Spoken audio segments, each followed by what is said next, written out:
ya, y de alguna manera también aprovechar el hecho de que mis distinguidos colegas que han venido desde Colombia y mis colegas juristas nacionales, correcto, han enriquecido este evento, y por quienes les doy muchísimas gracias.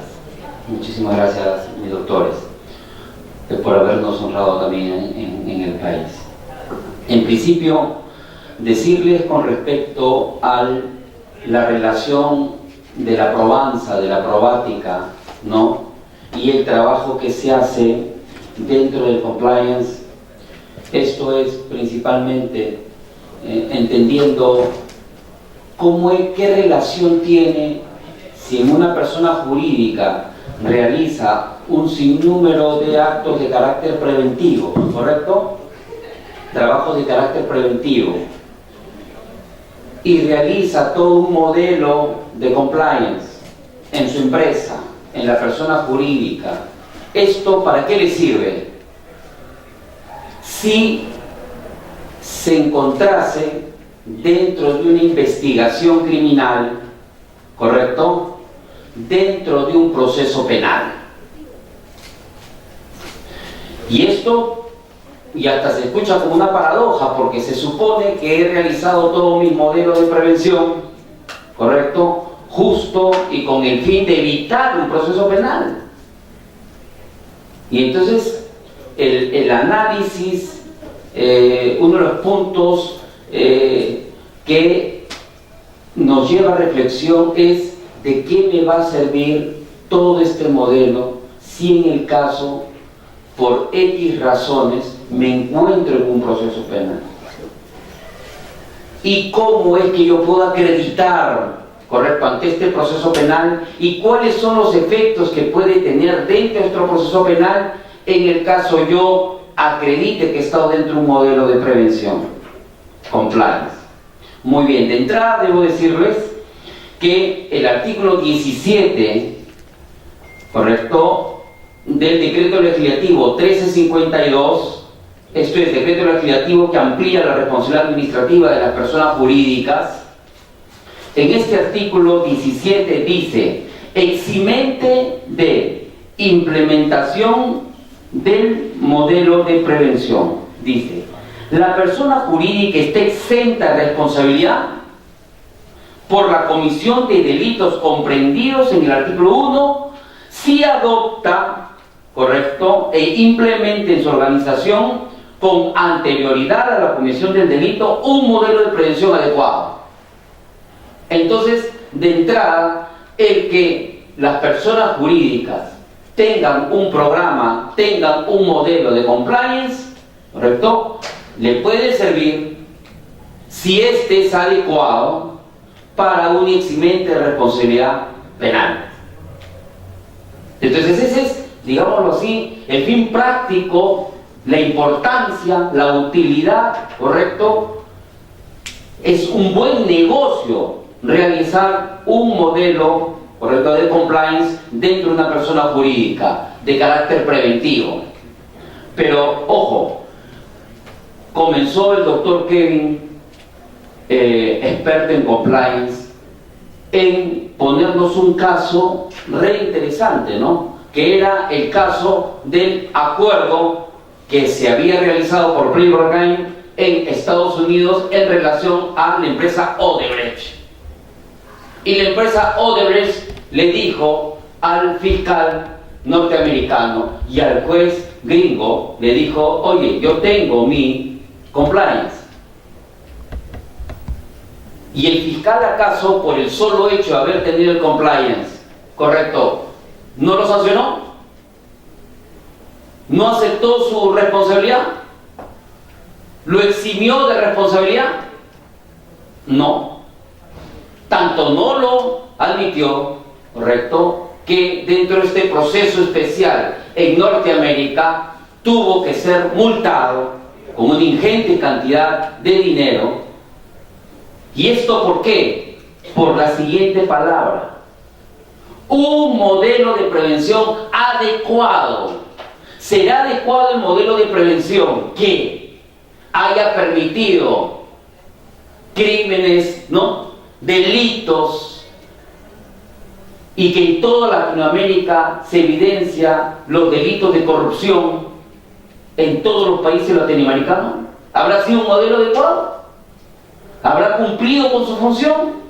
¿O es que, como dijo el doctor Hugo Mendoza, habría sido ese modelo de prevención, ese papel, ese documento, un papel mojado, que sirve de poco, un montón de datos, un montón de procedimientos, un montón de secuencias, ¿correcto?, de implementación, de canales de denuncia, de un sinnúmero de cosas, pero que al final de cuentas existía todo un trabajo paralelo justo para sacarle la vuelta a su mismo modelo de cumplimiento. Y eso sí es que no nos ponemos en el escenario de que justo el oficial de cumplimiento haya estado, ¿correcto?, como uno de los que ha permitido todos estos casos de manera dolosa.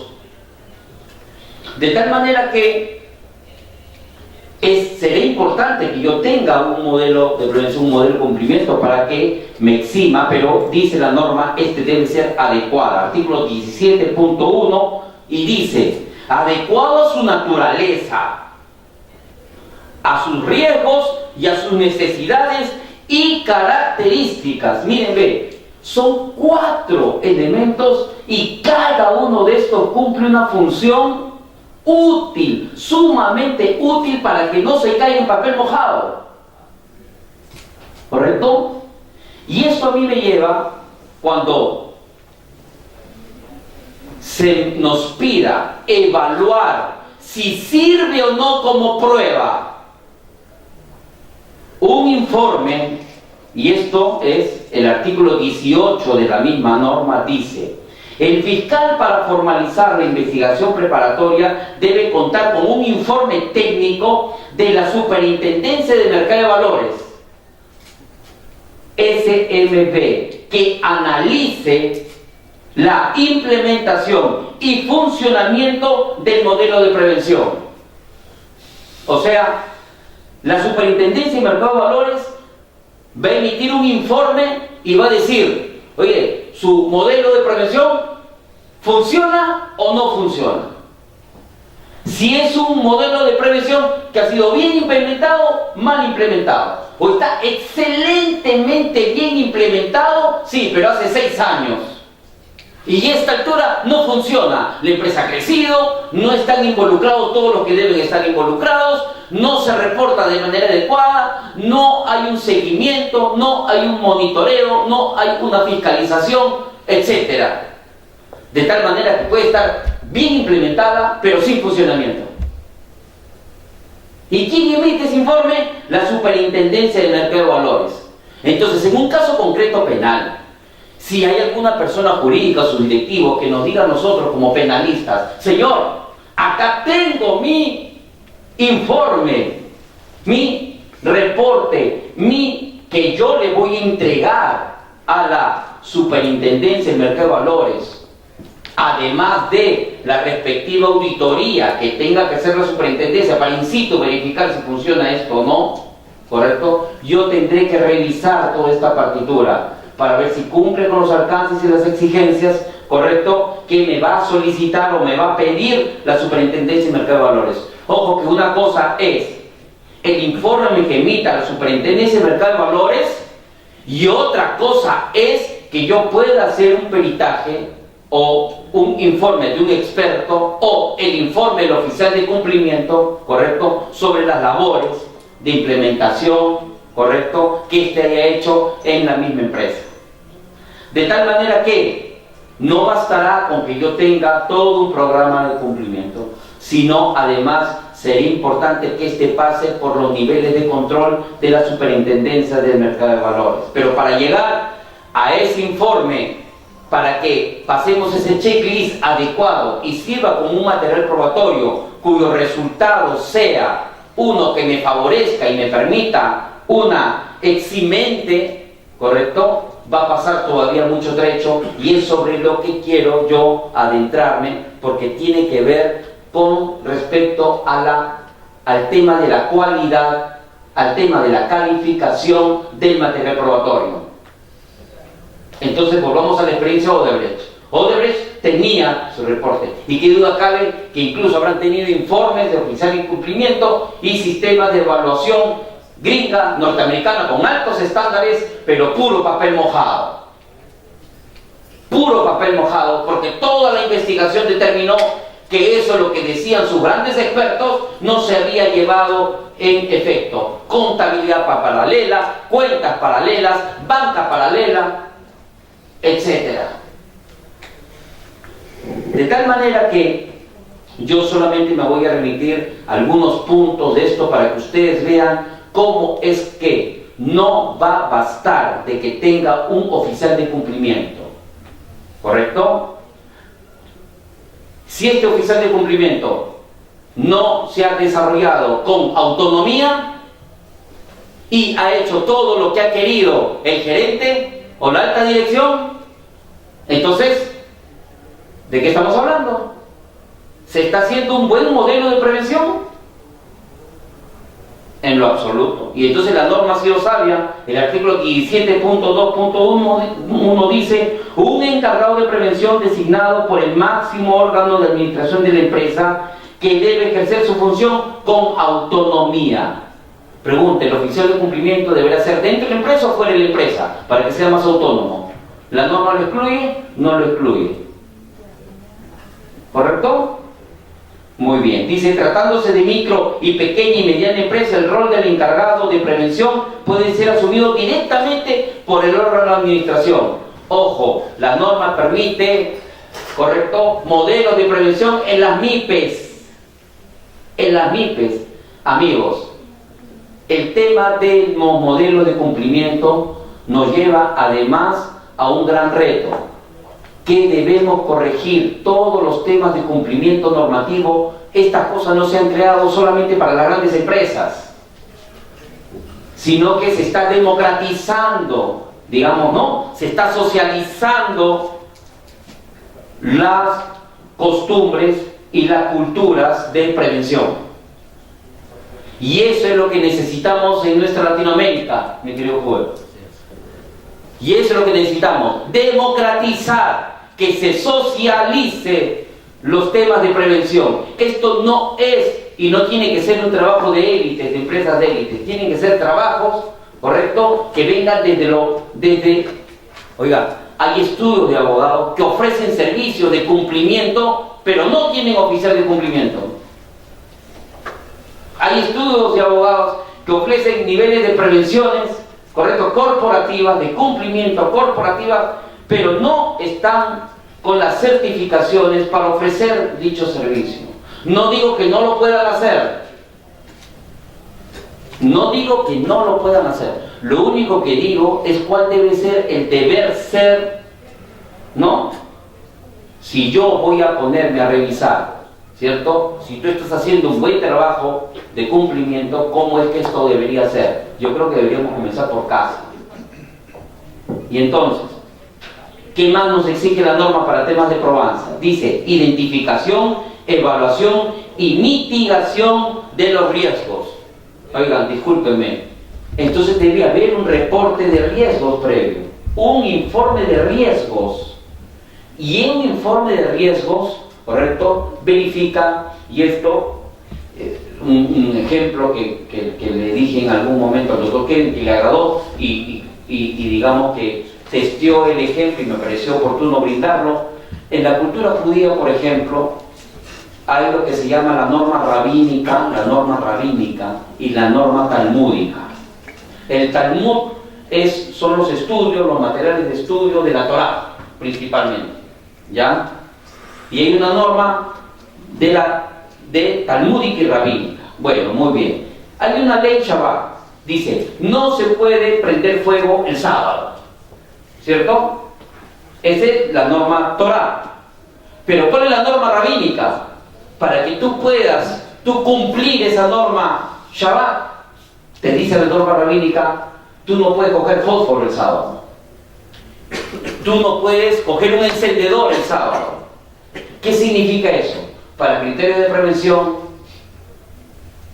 lo que se está haciendo es realizar las normatividades anteriores, o sea, evitar los riesgos, evitar las exposiciones. Entonces, cuando la norma me dice identifica, evalúa y mitiga los riesgos, ¿correcto? Me está diciendo primero todo un plan de riesgo que debe existir para que tú puedas, una vez identificándolo, vayas verificando cuáles son. Ahora, hay calidades de riesgo, ¿cierto? Si mi empresa, hablando de empresas, ¿correcto? Si mi empresa es una que transporta insumos químicos que están regulados, porque pueden servir para droga, pueden servir para otra cosa, entonces, ¿cuál es el ámbito? ¿Cuál es la parte donde yo tengo que prevenir riesgos?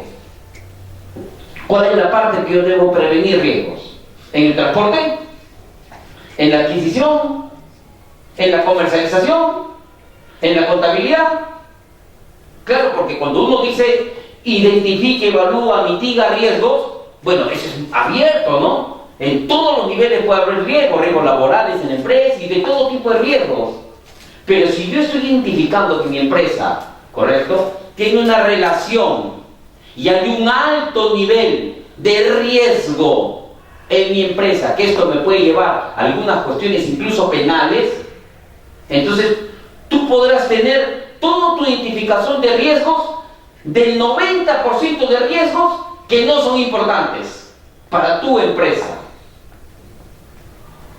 Lo que se nos exige a nosotros para tratar de asesorar de manera adecuada es que identifiquemos esos riesgos que verdaderamente son importantes y que van a evitar esas cosas, por ejemplo, para estar en procesos de insumos químicos, para estar en procesos de tráfico de especies, de pesca ilegal, y etcétera, ¿no? Mírenme, los sujetos obligados a informar operaciones sospechosas, cantidad, señores, los que se dedican a compra-venta de vehículos, los que se dedican a actividades de contratación, actividades inmobiliarias, compra y venta de divisas, préstamos, corredores de seguros, emisores de tarjeta de crédito, cooperativas, comercio de juegos, metales, piedras preciosas, explotación de juegos de casino, juegos a distancia utilizados por internet, apuestas deportivas, ofrecimiento de bienes y servicios, etcétera, etcétera, etcétera, etcétera.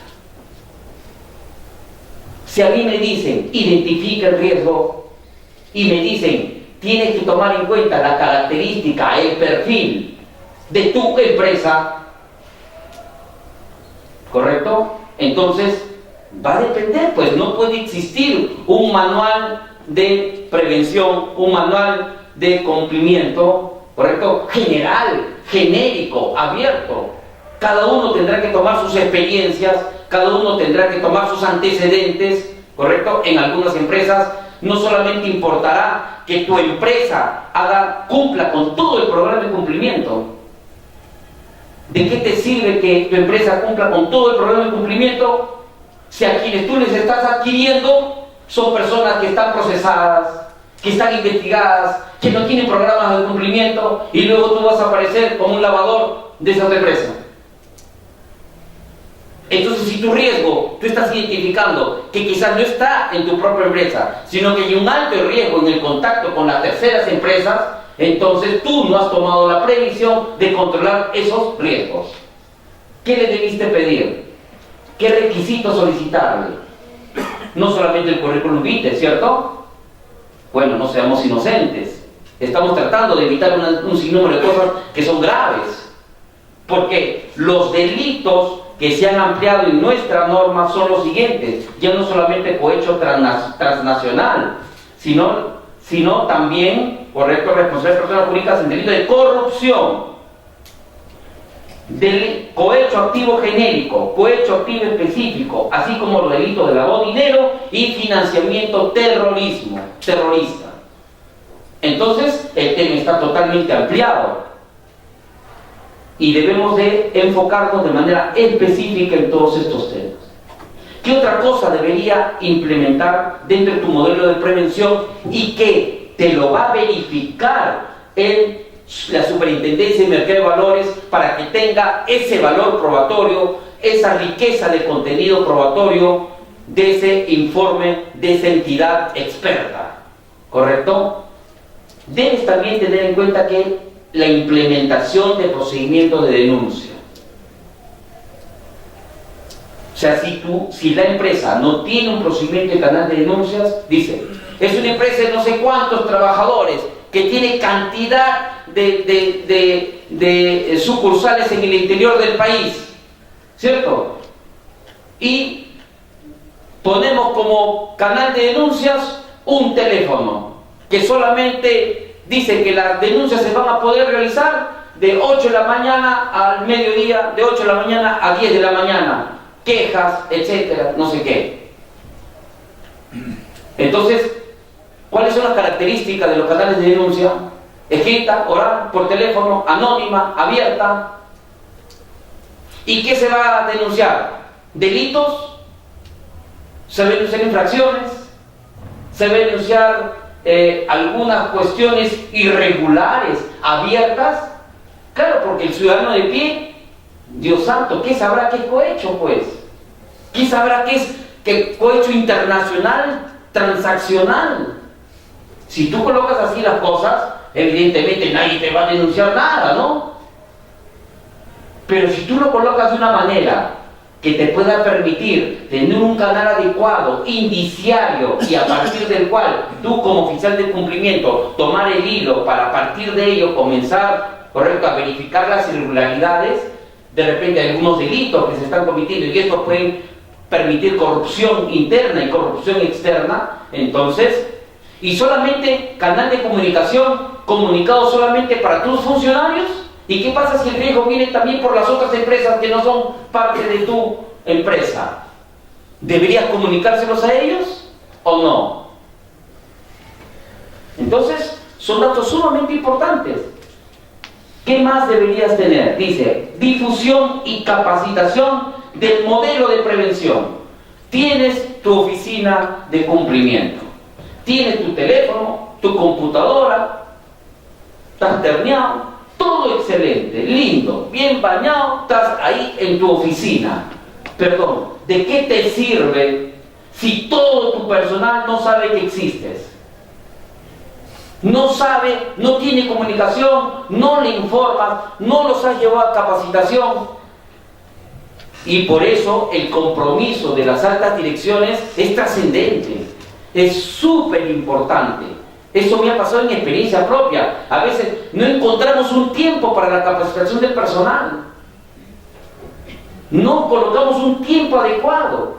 Será como parte de las labores, será como extra labores. A ver, ponlo si es extra labores para ver si van a venir. ¿Te importa que todos cumplan? ¿Que todos cumplan con las normas? Entonces tú tienes que dar las facilidades para que en efecto escuchen.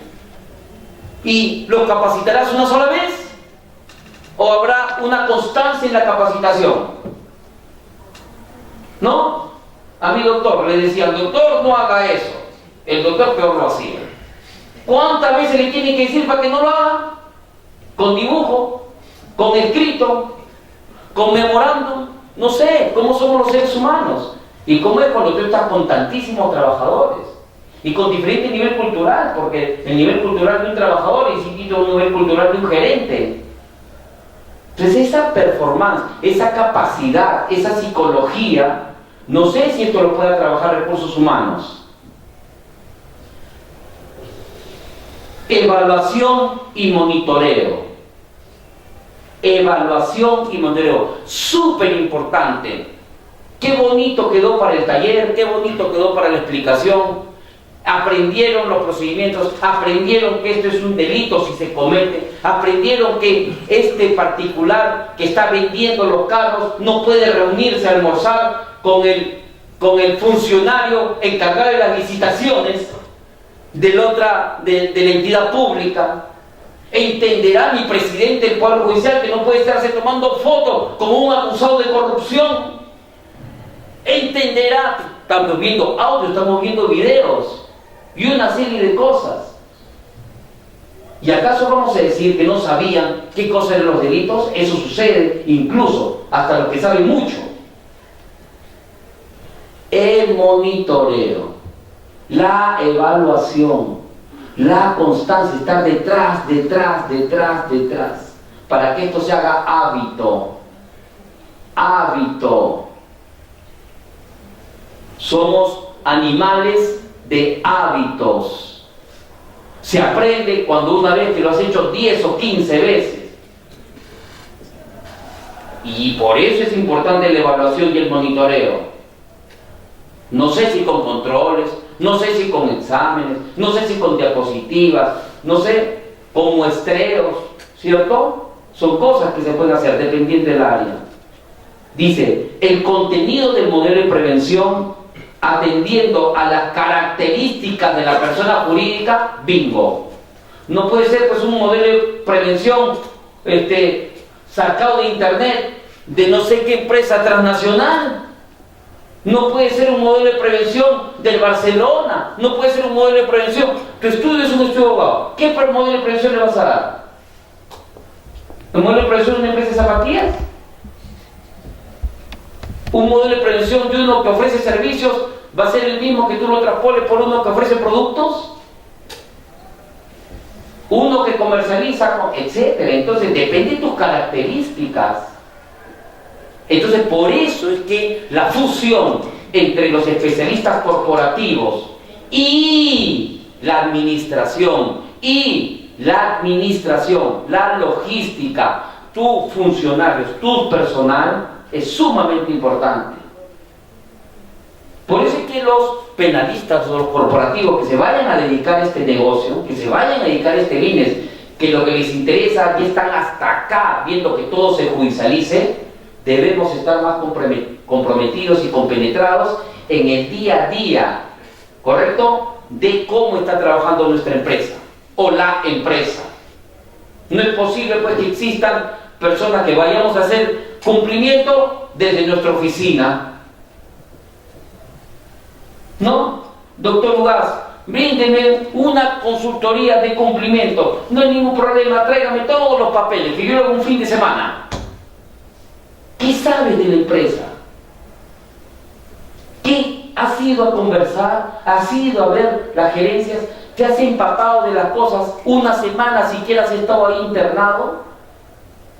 Si en verdad quieres hacer un modelo de prevención.